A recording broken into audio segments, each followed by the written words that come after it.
Katika maisha, kitu ambacho naamini hakuna tofauti kati ya maskini na tajiri. Yaani hiyo never kabisa. Yaani tajiri huyu unayemsikia na maskini unayemsikia ni watu ambao wanavuta oxygen gas. Shida inakuja wapi? Unajua sisi maskini tukipoteza vitu tunakonda sana. Ila tajiri akipoteza vitu anaogopa. Maskini haogopi kupoteza kitu. Maskini yeye uoga wake ni kwenye kutafuta, yaani anatafuta huko, anaogopa nitapata kweli kama vile nilivyotumiwa vile nikamaliza. Tajiri yeye anafikiria kwanza njia gani za kupitia ili kusudi apate nafasi.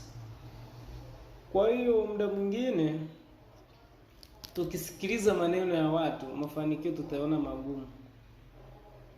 Na hakuna mtu ambaye anakuambia tajiri anatoa siri, ila je, hizo siri utaweza kuzitunza? Unaweza ukazihimili? Matajiri wanatoa siri sana, ila sio kwamba kila mtu utakayempa siri je ataitunza. Wenyewe wameambiwa wafiche siri, alafu aje akwambie wewe nani? Hata mke wake amwambie wewe nani? Watoto wake hawaambii. Yaani wewe umetoka from nowhere, you know me bwana, nataka nijue jinsi gani watu utaweza. Uvumilivu unao? Roho ya wanaume unayo? Au unakuwa na roho ya kina Shamimu? Unajua mimi jana aliniambia what? The things that we are require the people is just to having a power and the spiritual of putting inside the heavy things.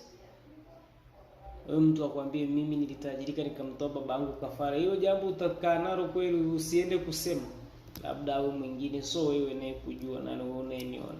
Kwa ndugu zangu, tuamini kabisa katika mafanikio bwana kuna changamoto nyingi sana. Na mafanikio it is a long time. Yaani mafanikio sio pap. Ni uongo. Mafanikio it is a long way. Kuna milima, kuna mabonde. Ndio maana wachumi wanasema kwamba there is a time of recover, boom, recession na depression. Unapokuwa unaangalia, mimi naangalia maisha yetu, wengi tuna operate katika sehemu zifuatazo: recession na recover. Yaani tunashuka kwenda kwenye depression, kutoka una recover ufiki kwenye boom. Ndio maisha yetu yalivyo hivyo jamani. Msisahau kunifollow, kusubscribe pamoja na kucomment. Naamini sana ndugu zangu, mnipe support katika maisha. Tunapambana pamoja ili kusudi siku moja tufikie malengo.